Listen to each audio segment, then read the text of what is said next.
Who is Dr. Destroyo? Who is Dr. Destroyo? Who is Dr. Destroyo?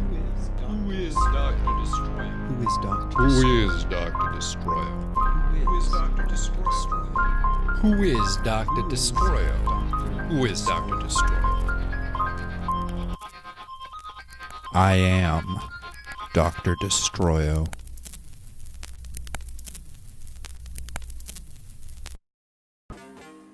From the Death by Media Man podcast show, it's Dr. Destroyo. The story of the world's first true supervillain. We're telling Dr. Destroyo in sequence every 2 weeks. So if you haven't listened to the first episodes, go back and start there. Then, this will all make a lot more sense.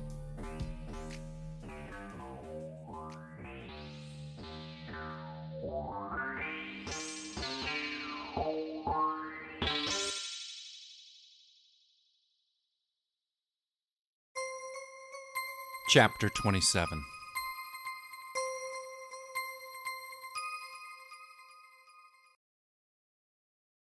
I am Dr. Destroyo. I am Dr. Destroyo. I'm Dr. Destroyo. I put together a costume, shot a video, and burned the video onto a dozen CDs. I secured each disc into an individual container, and I labeled the containers with a thick black marker. And then I went out for a long walk. I dropped 6 of the discs off at a couple of college campuses. The other 6 I left in various places where I figured they'd be easy to find, at empty bus stops and on the doorsteps of closed-down storefronts. The labels I'd written out said, Dr. Destroyo, Manifesto.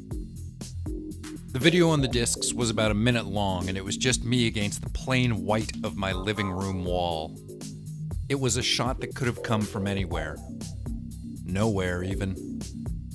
I didn't want to make the recording at first, but I couldn't get Rex's challenge out of my head. His confident smile, his swaggering tone. I couldn't stop thinking about it, and the more I thought about it, the angrier I got. I just couldn't let it go. I wanted to, but I couldn't. The problem was my ego. He'd insulted me, and my pride, or something like that. I had a hard time putting a finger on it exactly. I just knew that it was the last thing I thought about every night before I fell asleep, and it was the first thing I thought about every morning when I woke up. Rex's challenge, and his little online declaration of war. His confidence mocked me. He wasn't scared of me. He wasn't impressed by what I'd done. Because I wasn't scary. I wasn't impressive. Of course I wasn't. I was just some loser, right? Isn't that what you are? I asked my own shadow in an otherwise empty apartment. Just some fucking loser? I wanted to smash the mirror with my fist, but I knew it would really hurt, so I held back. The tension made my arm twitch, but I had nowhere else to put the energy that was building up within me. So for a while I just stood there and twitched. But eventually I found the mask. The new one. The one I'd made just recently. It had been a lot easier the second time around. Rex's challenge had grown to bother me the same way Mr. Scorpio had. I wasn't really sure on the details, but I decided that there was something that really bugged me about the sanctimoniousness of a loser in a mask who claimed to be a crusader for justice. I decided that it annoyed me on some sort of deep, primal level. I decided to take it all very personally. It was, I'd concluded, one of my defining characteristics. That loser I'd been, he was the guy who'd do nothing. He was the one who had the nightmares and cried all day. He was weak and withdrawn, a coward, a man of inaction. But Dr. Destroyo, he was a man of that other thing. He was a man of action, and more than that as well. Dr. Destroyo was a man of action and terrible consequences. That's what I was thinking when I stood in front of the bathroom mirror and pulled on the mask. The mask I'd sewn myself from a ski mask and a bit of old tablecloth. With the mask, I wore a suit. A cheap black suit with a white dress shirt and a black tie. Dr. Destroyo always wore a white dress shirt and a black tie. Dr. Destroyo was a black tie event. I looked at the mask in the mirror.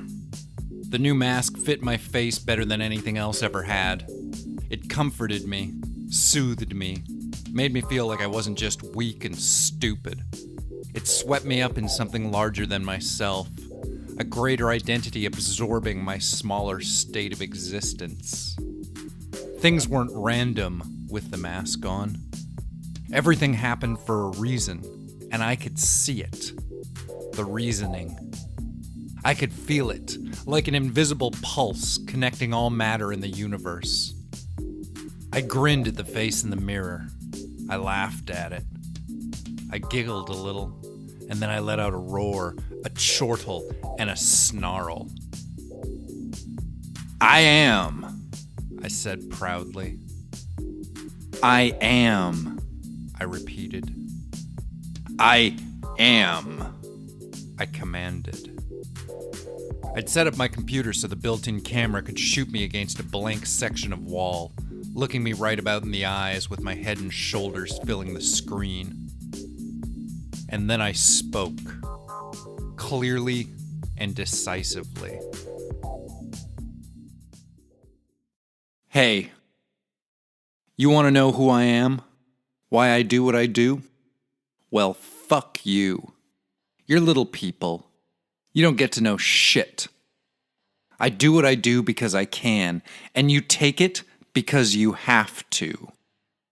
I killed Mr. Scorpio. You got a problem with that? You come find me. Yeah, just come to my city and try that shit around here, where I live. You want to know who I am? What I'm capable of? What my goals and dreams are? Fuck you. I am Dr. Destroyo.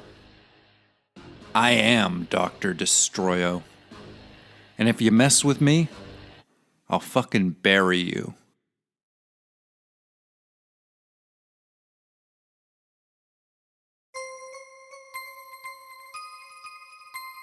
Chapter 28.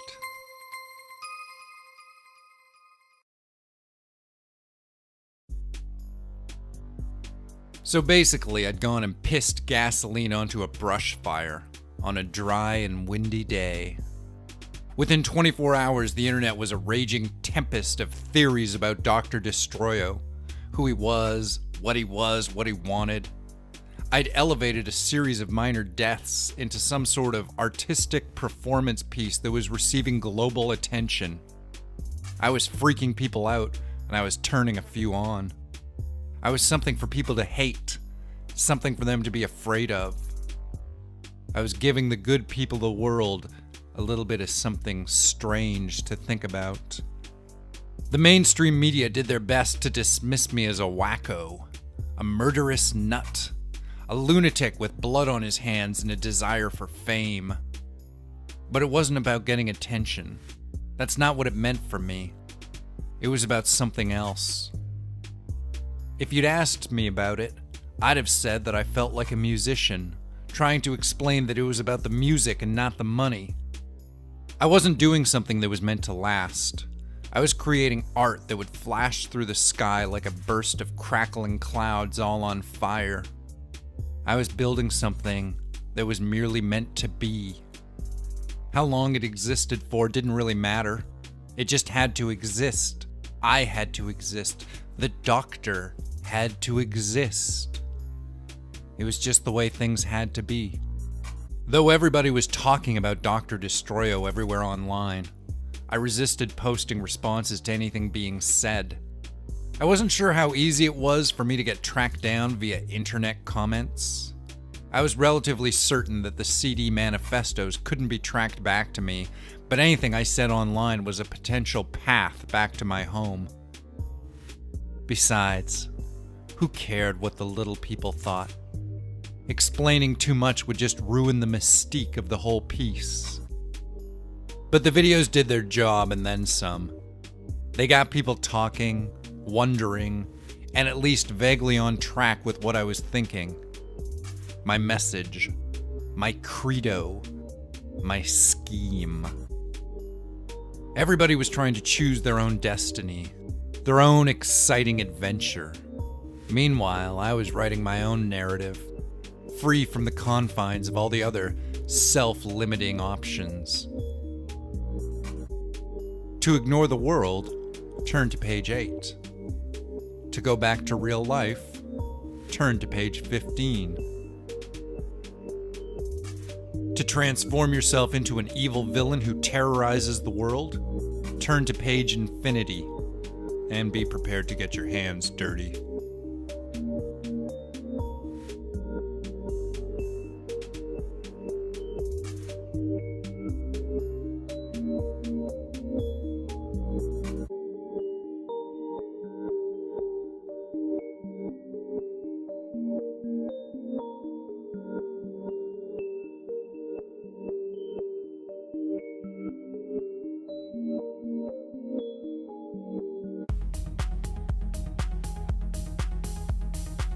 Dr. Destroyo is written and produced by Hank Pattison for the Death by Media Man podcast channel.